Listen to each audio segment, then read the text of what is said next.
नमस्कार, स्वागत है आपका अपने जिले में और मैं हूं अरीबा सिद्दीकी। आइए नजर डालते हैं कुछ हेडलाइंस पर। पुलिस की मुठभेड़ों का बदमाशों में नहीं खौफ। बढ़ते क्राइम के बीच दो मुठभेड़, 25,000 का इनामी नईम और सदर में दरोगा की पिस्तल लूटने वाले बदमाश के साथ मुठभेड़। नवरात्रि के 9वें दिन हुई मां सिद्धिदात्री की पूजा।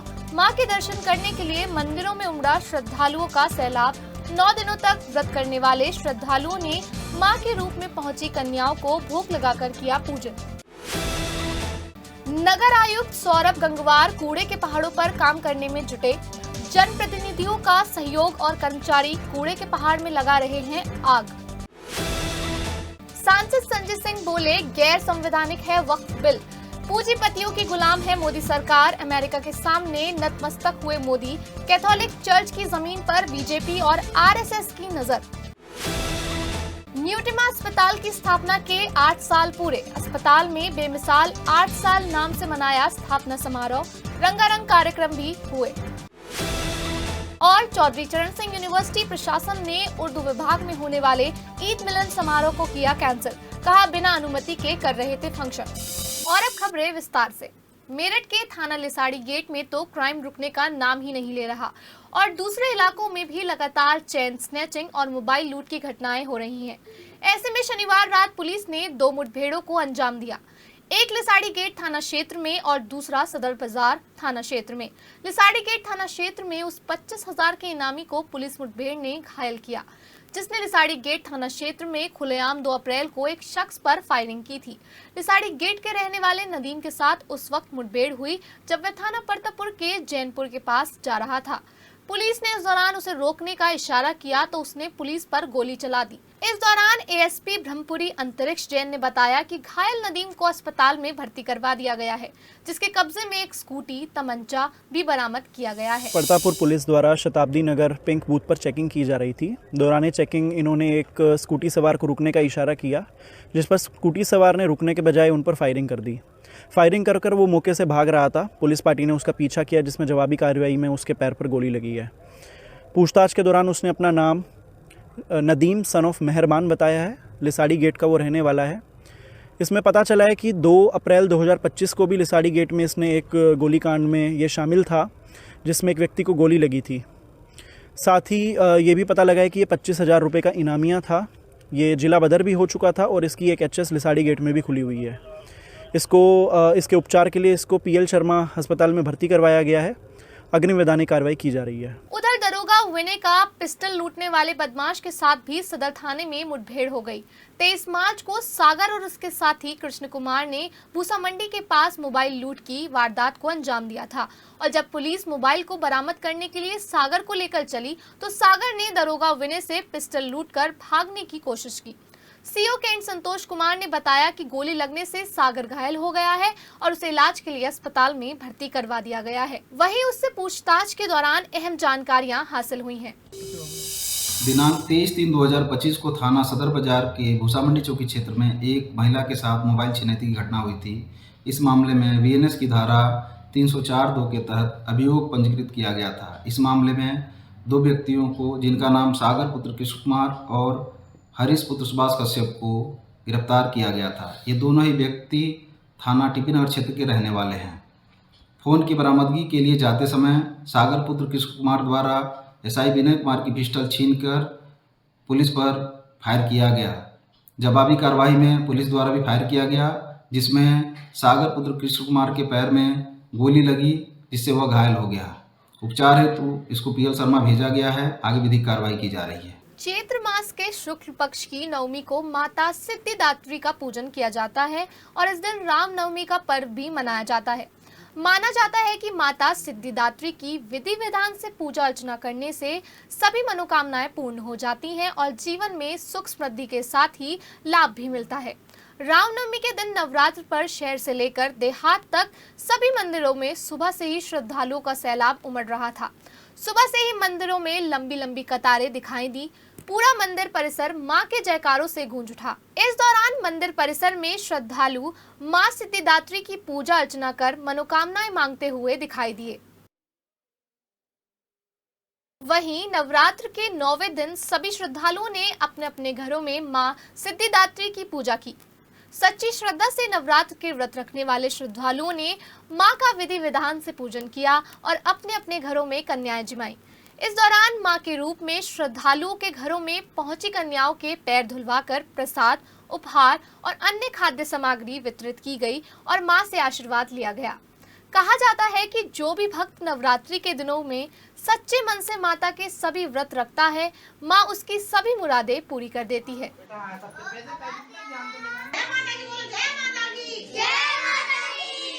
नवरात्र में मेरठ में एक और बड़ी खुशखबरी आई है। दिल्ली रोड के मंगतपुरम इलाके से मुंह चढ़ा रहे कूड़े के पहाड़ खत्म करने के लिए बैलिस्टिक सेपरेटेड प्लॉट का शुभारंभ हो गया है। 1,70,000 मीट्रिक टन कूड़े के पहाड़ को खत्म करने के लिए नगर निगम 4.5 करोड़ रुपए खर्च करेगा।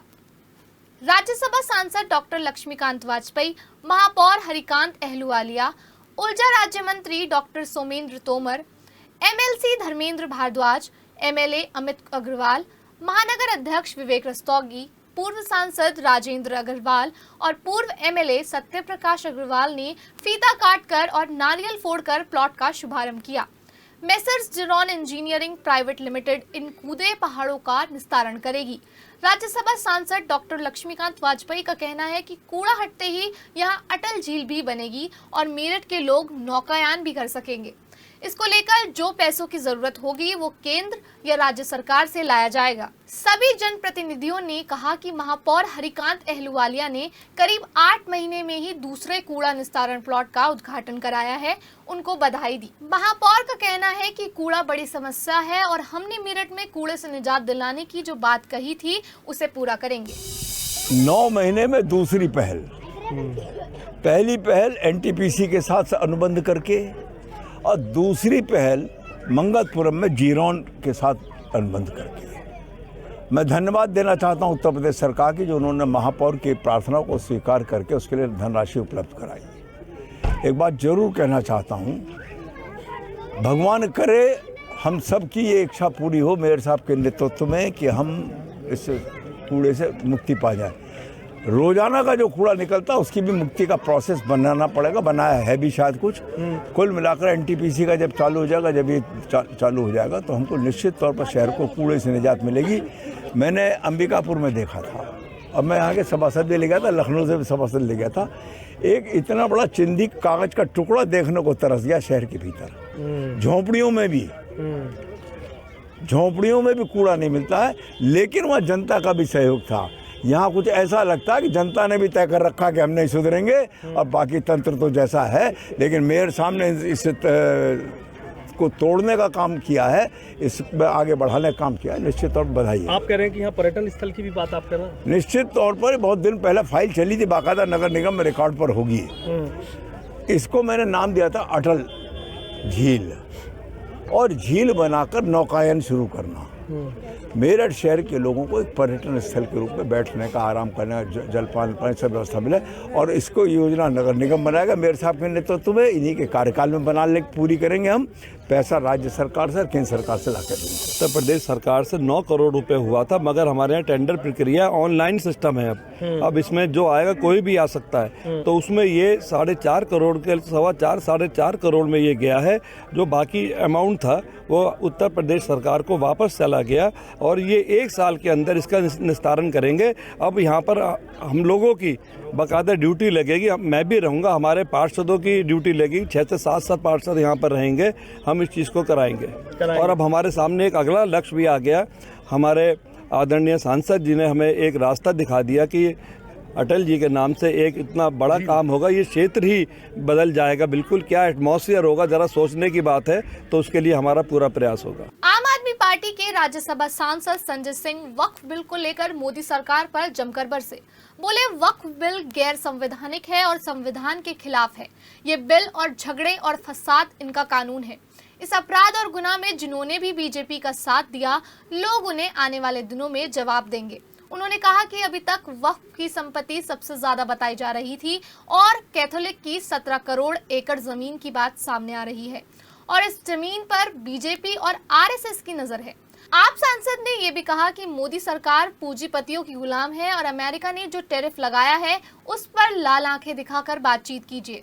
इस टैरिफ का भारत की अर्थव्यवस्था पर विपरीत प्रभाव पड़ेगा। दरअसल आपके राज्यसभा सांसद संजय सिंह मेरठ के अपार चैम्बर में एजुकेशन एंड बुनकर विकास समिति के संवाद कार्यक्रम में पहुंचे थे और उन्होंने कहा कि बुनकरों के लिए बिजली में छूट कम कर दी है और सब्सिडी भी खत्म कर दी है और इस मामले को वो पूरी गंभीरता से उठाएंगे।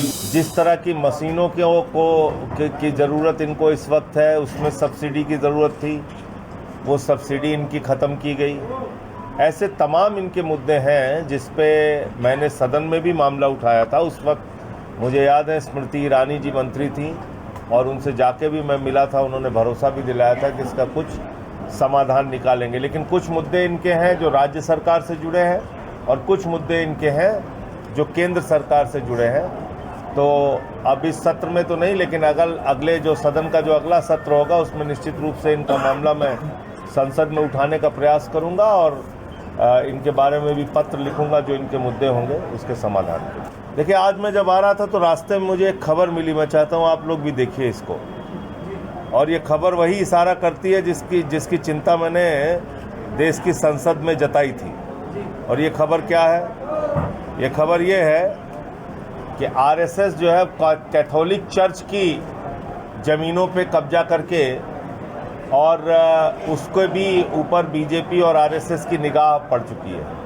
अब ये क्या कह रहे हैं? कैथोलिक चर्चेस के पास बहुत ज़्यादा ज़मीन है पूरे हिंदुस्तान के अंदर और इसमें जो संख्या लिखी हुई है 17 करोड़ एकड़ ज़मीन है उनके पास। वक्फ के पास तो 9.4 लाख एकड़ बता रहे थे ना, अब कह रहे हैं कैथोलिक चर्च के पास 17 करोड़ एकड़ ज़मीन है। 17 करोड़ एकड़। मैं खबर भेज देता हूँ आप लोग। तो अब निगाह उस पे है। अगला नंबर किसका आएगा? गुरुद्वारों के पास भी बहुत ज़मीनें हैं। फिर उसके बाद किसका नंबर आएगा? मंदिरों के पास भी बहुत ज़मीनें हैं। फिर उसके बाद नंबर किसका आएगा? जैन धर्म के जो मंदिर हैं उनके पास भी बहुत ज़मीनें हैं। दरअसल ये मुद्दा है क्या? ये मुद्दा क्या है? ये मुद्दा ये है कि नरेंद्र मोदी जी की सरकार पूंजीपतियों की गुलाम सरकार है और इस बात को मैं शुरू से बोलता आया हूँ। ये पूंजीपतियों की गुलाम सरकार है। धार्मिक संपत्तियों को कब्जा करके अपने दोस्तों को, अडानी जैसे लोगों को इनको देना है। अब बाबा साहब के संविधान से ऊपर हो गए, भारत के संविधान से ऊपर हो गए मोदी और अमित शाह। तो इसलिए हमने इसका विरोध किया और जमकर विरोध किया और इस देश के सभी लोगों को इसका विरोध करना चाहिए क्योंकि ये कानून भारत के संविधान के खिलाफ है। और अगला नंबर इसमें मैं फिर दोहरा रहा हूं, चर्चों का आएगा, गुरुद्वारों का आएगा, जैन धर्म की संपत्तियों का आएगा, बौद्ध धर्म की संपत्तियों का आएगा और मंदिरों का आएगा। मंदिरों का तो चंदा चोरी का मैंने खुद खोला था भाजपाइयों का। कितने बड़े चंदा चोर हैं लोग। 2 करोड़ की जमीन 5 मिनट में 18.5 करोड़ रुपए में खरीदा है भाजपाइयों ने। अयोध्या का मेयर शामिल था उसमें बीजेपी का। ये बात करेंगे धर्म की। मैंने तो बताया कि आपने डिफेंस की भी जमीन उठा के अडानी को दिया अयोध्या में। कोई बात गलत बोल रहा हूं तो बताओ। तुम धर्म को मानने वाले लोग हो, धर्म के नाम पे धंधा करने वाले लोग हो, देश को बर्बादी की कगार पे पहुंचाने वाले लोग हो। उत्तर प्रदेश का नौजवान रोजगार के लिए ठोकर खाता है तो प्रधानमंत्री जी कहते हैं गोबर से रोजगार दे देंगे, तुम्हारे गोबर से हम रोजगार करेंगे, हमारे यूपी का नौजवान। और तुम लूटोगे देश को अडानी के साथ मिलके, बर्बाद करोगे हम लोगों को। यूपी वाले गोबर से रोजगार करने के लिए पैदा हुए हैं, इतने अक्लमंद तुम हो गए हो। तो इसलिए इस बात को हमें समझना चाहिए कौन लोग हैं जो देश को लूट रहे हैं। एक प्रधानमंत्री नरेंद्र मोदी गुजरात से, अमित शाह दूसरे राजनीतिक सत्ता पे काबिज गुजरात से, अडानी गुजरात से, अंबानी गुजरात से। उसी गुजरात से बापू थे, राष्ट्रपिता महात्मा गांधी, उसी गुजरात से सरदार वल्लभ भाई पटेल थे। लेकिन आज 4 लोग हैं, 2 खरीद रहे हैं, 2 बेच रहे हैं। ये चल रहा है इस देश में। जेडीयू और टीडीपी को लेकर क्या कहेंगे? इन्हें रोकना पड़ेगा इस देश के लोगों को मिलकर। मैंने पार्लियामेंट में भी बोला कि सिर्फ 36% वोट भारतीय जनता पार्टी को मिला है। इस देश के 64% लोग आज भी इसके खिलाफ हैं। और मुझे बहुत प्रसन्नता हुई और अच्छा लगा कि वक्फ बिल के खिलाफ बोलने वाली आवाज़ें हिंदुओं की थी। 232 वोट में सिर्फ 24 मुसलमानों ने वोट दिया है वक्फ के खिलाफ। 232 में सिर्फ 24, बाकी सारे वोट वक्फ बिल के खिलाफ जो पड़े वो हिंदुओं के पड़े, सिखों के पड़े, ईसाइयों के पड़े। ये इस देश की खूबसूरती है, इसलिए ये देश बचेगा। मोदी जी को किसी की चिंता नहीं। आपको गलतफहमी हो सकती है, मुझे कोई गलतफहमी नहीं। मोदी जी को धंधा मिले तो कतर का शेख उनका कुंभ का मेला हो, मेले में बिछड़ा हुआ भाई बन जाता है, ऐसे गले लगाते हैं उसको। मोदी जी को धंधा मिले तो दुबई जाएंगे, कतर जाएंगे, ओमान जाएंगे, मिडिल ईस्ट जाएंगे, सब उनको प्यारे हैं। मस्जिदों में भी जाएंगे, लेकिन हिंदुस्तान की नहीं। यहाँ नफरत फैलाना है, वहाँ जाके गले लगाना है। इसलिए इन लोगों के लिए धंधा पहले है, धर्म बाद में है। और ना तो इनको हिंदू से प्यार है, ना मुसलमान से प्यार है, ना इस देश से प्यार है, इनको दोस्त से प्यार है। आगे क्या रणनीति रखेंगे? भारत 144 करोड़ लोगों का देश है, बहुत बड़ी मार्केट है यहाँ की। हर देश को व्यापार करना यहाँ उसकी मजबूरी है, वरना उसके सामान बिकेंगे कहाँ? चाहे चाइना हो, चाहे अमेरिका हो। तो इतना दबने की क्या ज़रूरत है? अगर वो टैरिफ बढ़ा रहे हैं तो आप भी अपना लाल आंख दिखा के बातचीत कीजिए। आपका तो लाल नीला हरा सब आंख हो रहा था पहले जब विपक्ष में थे। संघर्ष भरा सफर उधार लेकर शुरू किया अस्पताल अब आसमान की ऊंचाइयों को छू रहा है। हम बात कर रहे हैं मेरठ के न्यूट्रिमा अस्पताल की, जिसकी स्थापना के 8 साल पूरे होने पर जोरदार जश्न हुआ।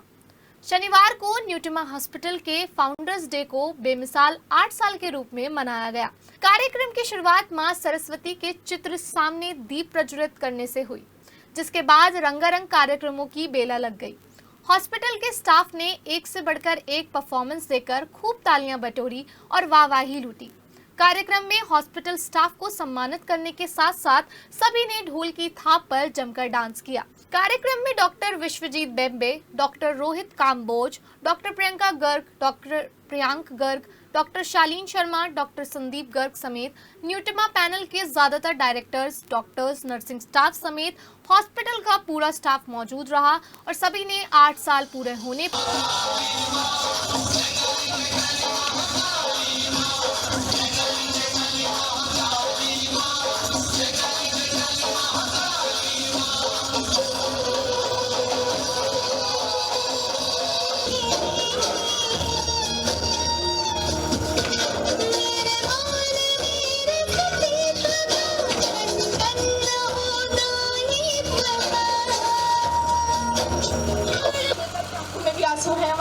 आंखों में आंसू है। जो इनका इतना जबरदस्त परफॉर्मेंस, बहुत जबरदस्त।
हर डिपार्टमेंट में हम लोग तरक्की कर रहे हैं और बड़ा खुशी होती है जब डॉक्टर्स की टीम के द्वारा बनाया हुआ हॉस्पिटल तरक्की कर रहा है और मेरिट में नई मुकाम पैदा कर रहा है।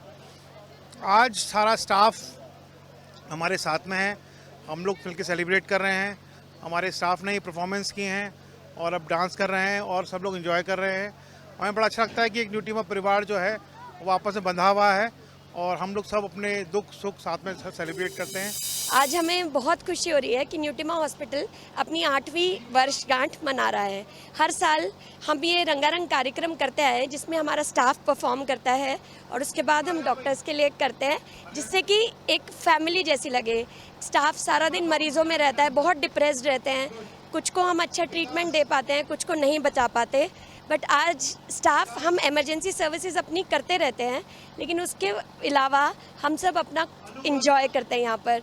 और आज मैं सिटी हलचल के द्वारा एक चीज़ और बताना चाहती हूँ कि मैं डॉक्टर प्रियंका गर्ग यहाँ पर लैप्रोस्कोपिक सर्विसेज दे रही हूँ, जिसमें हम lap hysterectomy, lap fibroid removal, ovarian cyst removal करते आए हैं और अब तक हम करीबन 10,000 से ज़्यादा सफल सर्जरीज कर चुके हैं। अब हमने लेटेस्ट 3D रोबोटिक विजन, आज उसका केक हम काटने जा रहे हैं, वो भी लगा लिया है। तो अब हम और बेहतर सर्जिकल सर्विसेज इस साल से दे पाएंगे। सिटी हलचल के मेरे सभी श्रोताओं का बहुत बहुत अभिनंदन और मैं आप सबका हार्दिक रूप से धन्यवाद करना चाहूँगा। आप लोगों के विश्वास की वजह से, आप लोगों के प्यार की वजह से ही ये संभव हो पाया है कि हम न्यूट्रिमा को इस स्तर पे ला पाए हैं जहाँ पर हम विश्व स्तरीय सेवाएं आप लोगों को दे पा रहे हैं। और ये हमारी 8वीं वर्षगांठ है। आप लोगों ने जो भरोसा हम पे जताया है, मैं चाहूँगा कि हम और हमारे सभी डॉक्टर आपके उसको पूरा रखें और पूरी मेहनत के साथ, पूरी आत्मीयता के साथ आप लोगों की सेवा करते रहें। आज न्यूट्रिमा की 8th एनिवर्सरी में हमारे सब स्टाफ ने बहुत बढ़ चढ़ के पार्टिसिपेट करा। हमारा जो 8 साल का सफ़र है बहुत अच्छा रहा। उतार चढ़ाव तो ज़िंदगी के हर उसमें आते ही हैं, तो हमें भी उतार चढ़ाव का सामना करना पड़ा, पर खुशी इस बात की है कि हम लोगों ने बिना किसी स्वार्थ के लोगों की सेवा करी, लोगों ने हमें सराहा और हम उम्मीद करते हैं कि लोगों का भरोसा हमारे ऊपर ऐसे ही बना रहे। हम कहते हैं कि हमें सबको कहीं ना कहीं खुश रखना है और उन सब लोगों को अच्छी सुविधाएं प्रोवाइड करानी है। मुझे लगता है कि मेरठ के निवासियों को और हम सब लोगों को गर्व है कि हम अपने एम में जो है कामयाब रहे। हमने मेरठ के लोगों को एक अच्छी चीज़ दी और इसको आगे एक बार जो शुरुआत होती है उसको बहुत सारे लोग फॉलो करते हैं। मेरी इच्छा है कि सब लोग फॉलो करें इसे और अच्छी सुविधाएं दें ताकि लोगों को दिल्ली ना जाना पड़े। कंकड़खेड़ा थाना क्षेत्र की सैनिक कॉलोनी गली नंबर 3 डेयरी खुलने को लेकर कॉलोनी लोग इकट्ठा हो गए। इस दौरान कॉलोनी के लोगों और डेयरी संचालक के बीच पुलिस के सामने ही तीखी नोकझोंक हुई। पुलिस ने दोनों पक्षों के खिलाफ कार्रवाई करने की बात कही, जिसके बाद मामला शांत हुआ। बताया जा रहा है कि कंकड़खेड़ा थाना क्षेत्र के सैनिक कॉलोनी गली नंबर 3 में हिमांशु नामक व्यक्ति का प्लॉट है। हिमांशु ने कुछ दिन पहले ही प्लॉट में डेयरी खोल ली, जिसका विरोध स्थानीय लोगों ने किया और डेयरी बंद कराने को लेकर नगर निगम के उच्च अधिकारियों से इसकी शिकायत की। इस दौरान शुक्रवार को नगर निगम की टीम मौके पर पहुंची और डेयरी संचालक हिमांशु को डेयरी को बंद करवाने की बात कही। वहीं शनिवार को कॉलोनी के लोगों ने डेयरी बंद कराने को लेकर हंगामा कर दिया, जिसके बाद कॉलोनी के लोगों और डेयरी संचालक में जमकर नोकझोंक हुई। वहीं सूचना पाकर पुलिस मौके पर पहुंची और मामले की जानकारी ली। लोगों का कहना है कि वह किसी भी सूरत में डेयरी को संचालित नहीं होने देंगे।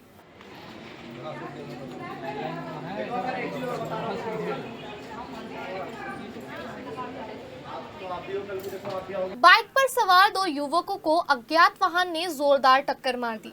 टक्कर लगने से दोनों युवक गंभीर रूप से घायल हो गए, जबकि अज्ञात वाहन सवार टक्कर मारने के बाद मौके से फरार हो गया, जिसके बाद घायल युवकों को एम्बुलेंस ने CHC पहुंचाया, जहां प्राथमिक उपचार देकर दोनों युवकों को परिजनों को सौंप दिया गया, जिसके बाद परिजनों ने दोनों को निजी अस्पताल में भर्ती कराया। मामला शनिवार देर शाम बहसूमा बाईपास पर गांव कोहला के पास का है।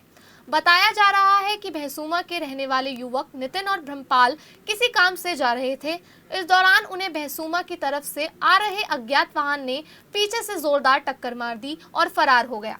टक्कर लगने के बाद दोनों गंभीर रूप से घायल हो गए। वहीं मौके पर मौजूद अन्य राहगीरों ने एम्बुलेंस को सूचना दी, जिसके बाद इमरजेंसी एम्बुलेंस दोनों को सीएचसी मवाना लेकर पहुंची, जहां चिकित्सकों ने घायलों का प्राथमिक उपचार देकर परिजनों के हवाले कर दिया।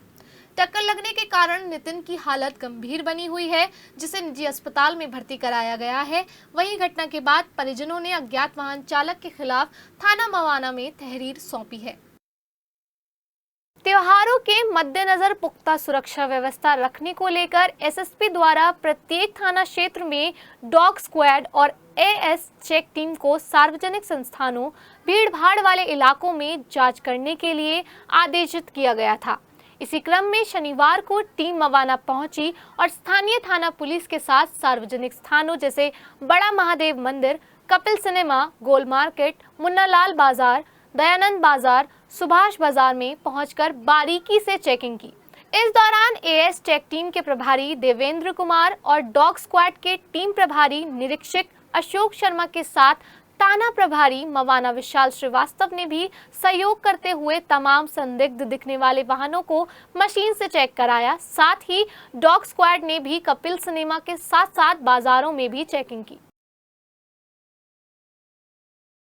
सदर थाना क्षेत्र में चोरों का हौसला इतना बढ़ गया है कि अब वो लगातार मंदिरों को निशाना बना रहे हैं।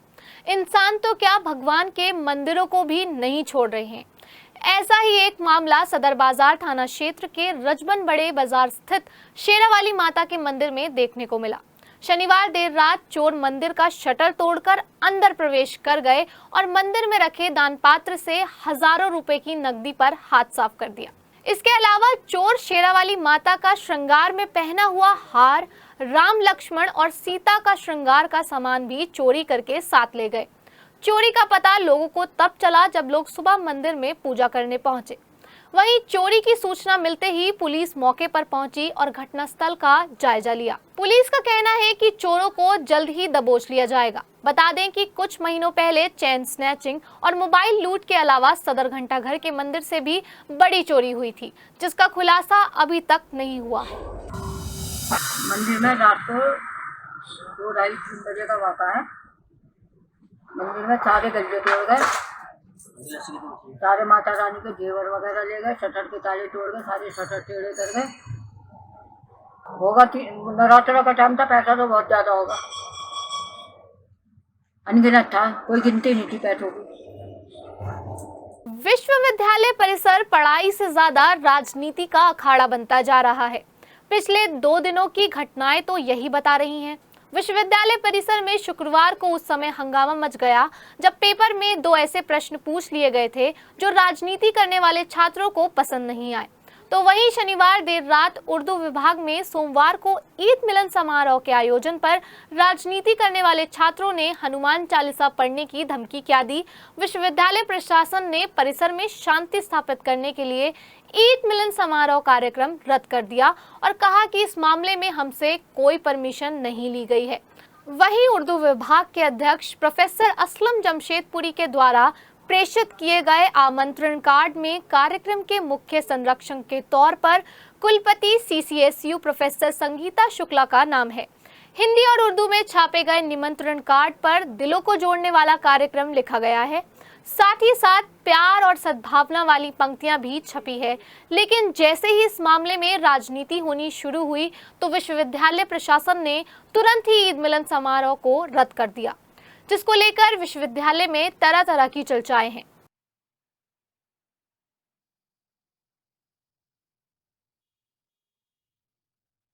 मेरठ में अवैध कॉलोनियों पर मेरठ विकास प्राधिकरण के बुलडोजर धड़ाधड़ गरज रहे हैं। अब्दुल्लापुर इलाके में 7000 वर्ग मीटर में अवैध रूप से बनाई जा रही निर्माणाधीन कॉलोनी ने मेडा ने कई बड़े मकान जमींदोज कर दिए। 3 बुलडोजरों ने कई बड़ी बिल्डिंग दहा दी। एक एक करके कई बड़े मकान तोड़े गए, बिजली के खंभे दहाए गए और साइट ऑफिस के साथ सड़क और बाउंड्री वॉल भी तोड़ डाली गई। मेडा वीसी अभिषेक पांडे के निर्देश पर की गई इस कार्यवाही से भूमाफियाओं में हड़कंप मचा हुआ है। प्रवर्तन दल प्रभारी धीरज यादव ने बताया कि अब्दुल्लापुर के खसरा नंबर 90 और 91 में चंद्रपाल सिंह और वीरेंद्र सिंह अवैध रूप से अवैध कॉलोनी का निर्माण कर रहे थे और नोटिस भी दिए गए, लेकिन अवैध निर्माण जारी रखा गया।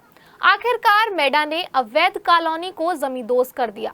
उन्होंने बताया कि 30 बड़ी निर्माणाधीन अवैध कॉलोनियां निशाने पर हैं।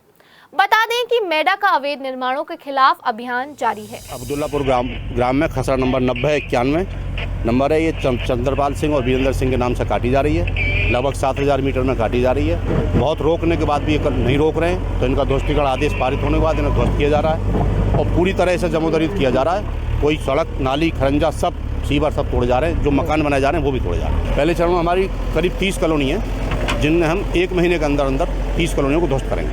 नवरात्रों के मौके पर देवपुरी के श्री रघुनाथ दुर्गा मंदिर में माता की चौकी का आयोजन हुआ, जिसमें बड़ी संख्या में भक्तों ने हाजिरी लगाई। इस दौरान मुख्य अतिथि के तौर पर भाजपा महानगर अध्यक्ष विवेक रस्तोगी, महापौर हरिकांत अहलुवालिया, भाजपा नेता कमल दत्त शर्मा, संयुक्त व्यापार संघ के अध्यक्ष अजय गुप्ता, भाजपा के पूर्व सभासद Dhananjay Kalia, DN degree college के रिटायर्ड प्रोफेसर दर्शनलाल मक्कड़ भी पहुंचे। जबकि श्री रघुनाथ दुर्गा मंदिर के उप प्रधान यूपी मोटर ट्रांसपोर्ट एसोसिएशन के मेरठ जोन अध्यक्ष अमरजीत पिंकी चिन्योटी ने सभी अतिथियों का स्वागत किया। जिसके बाद माता की चौकी में स्वामी सुरेंद्र बुद्धराजा ने माता की चौकी में देवी मां का गुणगान किया और उनकी मंडली ने पूरा माहौल भक्तिमय कर दिया। इस दौरान प्रकाश पंडित, यश पंडित, अशोक सेठी, राजीव खुराना, दिलीप कक्कड़, संजय सचदेवा भी मौजूद रहे। माता की चौकी के दौरान पूरा मंदिर माता के जयकारों से गूंज उठा। मेरठ के साकेत में इनग्राम इंग्लिश मीडियम स्कूल की जमीन को लेकर चला आ रहा विवाद और गहरा हो गया। इस मामले को लेकर शरद जैन पक्ष कोर्ट के आदेश पर अवैध कब्जे को खाली कराने पहुंचा, तो वहीं हंगामा हो गया। ईसाई समाज के लोगों ने जमकर हंगामा किया और बड़ी संख्या में महिलाएं भी हंगामा करने पहुंच गईं। भारी पुलिस फोर्स भी बुला ली गई। जैसे तैसे पुलिस ने हंगामा शांत कराया। दोनों ही पक्ष अपना अपना मजबूत दावा जताते रहे। हालांकि तहसील से आए अमीन को इस संबंध में ईसाई समाज की तरफ से भी आपत्ति दे दी गई है।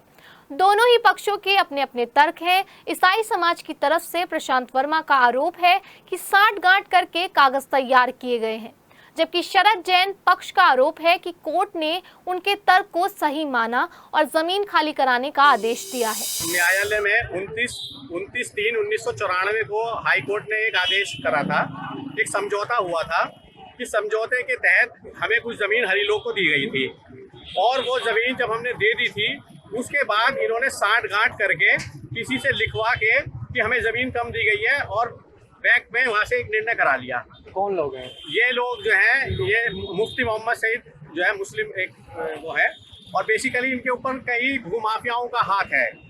ये भूमाफिया हैं, खाली पड़ी जमीनों को चिन्हित करना इनका काम है। भारतीय जनता पार्टी के क्षेत्रीय कार्यालय पर स्थापना दिवस की पूर्व संध्या पर भव्य तैयारियां की गई। कार्यालय को आकर्षक लाइटों से सजाया गया है, जिससे संपूर्ण वातावरण उत्सवमय हो गया है। कार्यालय की सजावट ने भाजपा कार्यकर्ताओं और स्थानीय नागरिकों में विशेष उत्साह भर दिया।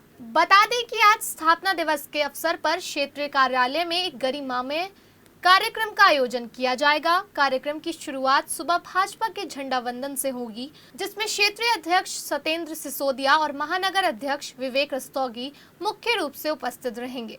दोनों वरिष्ठ नेता भारतीय जनता पार्टी का ध्वज फहराकर संगठन की गौरवशाली परंपराओं को सम्मानित करेंगे। वक्फ संशोधन बिल का समर्थन करने के केंद्रीय राज्य मंत्री जयंत चौधरी के फैसले से नाराज रालोद के प्रदेश महासचिव शाहिब रिजवी ने आरएलडी से इस्तीफा दे दिया है, जिन्होंने सोशल मीडिया पर एक वीडियो भी शेयर किया, जिसमें वो केंद्रीय राज्य मंत्री जयंत चौधरी पर बेहद आक्रामक नजर आ रहे हैं और तीखा हमला बोल रहे हैं। शाहिब रिजवी ने तल्ख तेवरों में कहा, वक्फ संशोधन बिल पर अपनी सहमति जताकर जयंत चौधरी ने मुस्लिमों के साथ धोखा किया है। जयंत चौधरी चरण सिंह के बताए रास्ते से भटक गए हैं। 2022 में मुसलमानों ने झोली भरकर वोट दिया, लेकिन जैसे ही जयंत को मुस्लिमों की जरूरत पड़ी तो साथ छोड़कर चले गए। सेक्युलरिज्म की बात की, लेकिन मुसलमानों के साथ धोखा कर दिया। बता दें कि शाहिब रिजवी रसूलपुर लावड़ के रहने वाले हैं और 2023 में रालोद ज्वाइन की थी। अस्सलाम वालेकुम दोस्तों, आज अहम मुद्दे पर आपसे चर्चा करूंगा। चर्चा ये है, जिस पार्टी को मुसलमान मुख्य धारा में लेकर के आए। आज मुसलमानों के खिलाफ जो कानून बन रहा है वक्फ का, उसमें जयंत चौधरी साहब ने अपनी सहमति जताई। मैं भले मन से कह रहा हूँ, जो सेकुलरिज्म की बात करते थे, आज मुसलमानों की बदौलत यहाँ तक पहुंचे, आज सरकारों में बैठे हैं। आज मुसलमानों ने अपने आप को ठगा महसूस किया, क्योंकि बहुत ऐसी चीजें हैं। सेकुलरिज्म की बात करना बहुत आसान है, जब वोट का टाइम आएगा बहुत ऐसी पार्टी है जो सेकुलरिज्म की बात कर। लोहिया नगर में एक दोस्त ने लूडो में 10,000 रुपए जीतने पर पैसे ना देने पर अपने दोस्त की हत्या कर दी और शव को पेड़ से लटका दिया। पुलिस ने आरोपी अमन को गिरफ्तार कर लिया। शनिवार को एसपी सिटी आयुष विक्रम सिंह ने प्रेस कॉन्फ्रेंस करते हुए पूरे मामले का खुलासा किया। उन्होंने बताया कि 3 अप्रैल को लोहिया नगर थाना क्षेत्र में एक युवक का शव पेड़ से लटका मिला था, जिसकी जांच की तो युवक की हत्या करने वाला लिसाड़ी गेट थाना क्षेत्र का समर गार्डन का रहने वाला अमन गिरफ्तार हुआ, जिसने पूछताछ में बताया कि वो और मोहम्मद उमर दोस्त थे, जो पिछले 3 दिनों से लूडो 500 रुपए की हार जीत की बाजी लगाकर खेल रहे थे, जिसमें वो 10,000 रुपए जीत गया था। लेकिन कई बार कहने पर भी उमर ने उसे पैसे नहीं दिए, जिसको लेकर दोनों के बीच विवाद हो गया और मारपीट हो गई। गुस्से में आकर अमन ने उमर का गला घोट दिया और नाड़े से उसको गला दबाकर पेड़ से लटका दिया और अपने कपड़े वहीं खेत में छिपा दिए। पुलिस ने आरोपी अमन की निशानदेही पर एक सिम, मृतक की एक जोड़ी चप्पल और कपड़े बरामद किए हैं। ये थाना लोहिया नगर पुलिस को 3 तारीख की रात में सूचना मिली कि एक नाबालिग युवक, जिसका नाम मोहम्मद उमर है, उसका शव पेड़ पर लटका हुआ है। सूचना मिलते ही पुलिस द्वारा मौके पर पहुंचकर जो घटना स्थल उसको अपने कब्जे में लिया गया। वहाँ फॉर्डरिंग की गई थी और वहाँ पे FSL बुलाया गया था, डॉग स्क्वाड बुलाया गया था और जाँच पड़ताल की गई। जाँच पड़ताल में पाया गया कि जो उमर मोहम्मद है वो आखिरी बार अपना उसका दोस्त है अमन उर्फ इकराम, उसके साथ देखा गया था। इस आधार पे पुलिस ने जब इकराम से पूछताछ की तो इकराम ने बताया कि 3 तारीख की रात को ये दोनों ही लोग जो बजोट का गांव वहाँ पे घूमने के लिए आए थे। इकराम और उमर दोनों लूडो खेला करते थे और लूडो में जो इकराम का कहना है कि उमर के ऊपर इसके 10,000 रुपये हो गए थे और ये लगातार उससे पैसे मांग रहा था। 3 तारीख की शाम को भी इसने इससे पैसे मांगे थे, इसी को लेकर इसने थप्पड़ इसके लगाए थे। उसका गुस्सा इसको आ गया था। उसके आने के बाद इसने उसकी गला दबाकर हत्या कर दी थी। हत्या करने के बाद जो इसका उमर का ही उसका नाड़ा था, उससे इसने उसका फंदे पे लगा के उसको पेड़ पर लटका के उसे मार दिया था। उसके बाद इसने जो उसके कपड़े थे, खुद के कपड़े, उसने एक थैले में छुपा दिया था। जो मृतक का मोबाइल फ़ोन था उसका सिम निकालकर उसने एक थैले में एक बिजली के खंभे के पास छुपा दिया था ताकि उसे बाद में बेच सके। जो इकराम है उसे हिरासत में ले लिया गया, गिरफ्तार कर लिया गया है। उसने अपना जुर्म भी कबूल लिया है। सारे एविडेंसेस भी हमें मिल चुके हैं। जो ये फ़ोन था, फ़ोन भी रिकवर हो चुका है, कपड़े चप्पल सब रिकवर हो चुके हैं। अब इसे माननीय न्यायालय के सामने पेश कर आवश्यक कार्रवाई की जा रही है। मवाना तहसील सभागार में संपूर्ण समाधान दिवस का आयोजन किया गया, जिसमें ADM finance Suryakant Tripathi, SDM Mawana Deepak Mathur, tehsildar Ranvijay Singh, CO Mawana Abhishek Patel ने फरियादियों की समस्याएं सुनी। इस दौरान हस्तिनापुर क्षेत्र के गांव जलालपुर जोरा में रहने वाले ग्रामीणों ने एडीएम को भू माफियाओं के खिलाफ कार्यवाही करने की मांग की। इसके अलावा किसानों ने गन्ना सोसाइटी सचिव द्वारा पर्चियों को लेकर की जा रही मनमानी का आरोप लगाया। तहसील दिवस में एडीएम फाइनेंस सूर्यकांत त्रिपाठी के सामने कुल 168 शिकायतें आई, जिनमें से 16 का मौके पर ही निस्तारण कर दिया गया। इन शिकायतों में सबसे अधिक राजस्व की 99, विकास विभाग की 11, पुलिस विभाग की 24, शिक्षा विभाग की 2 और अन्य विभागों की कुल 32 शिकायतें आई। फरियादियों की शिकायतें सुनने के बाद एडीएम सूर्यकांत त्रिपाठी ने विभागीय अधिकारियों को समस्याओं के निस्तारण किए जाने के निर्देश दिए।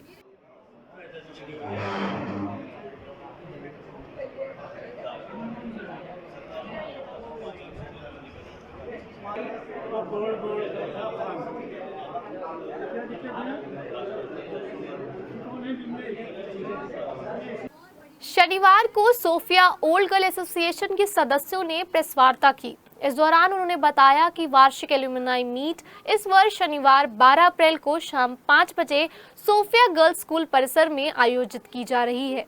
सोफिया ओल्ड गर्ल एसोसिएशन की स्थापना वर्ष 2011 में हमारी संस्थापक और प्रमुख संरक्षिका सिस्टर गेल के मार्गदर्शन में हुई थी।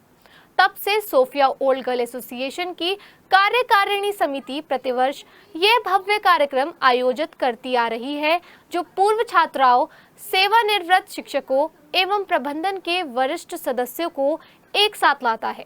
उन्होंने बताया कि इस वर्ष का आयोजन विशेष रूप से ऐतिहासिक है, क्योंकि हमारी आल्मा मैटर सोफिया गर्ल्स स्कूल अपनी प्लैटिनम जुबली स्थापना के 75 वर्ष मना रही है।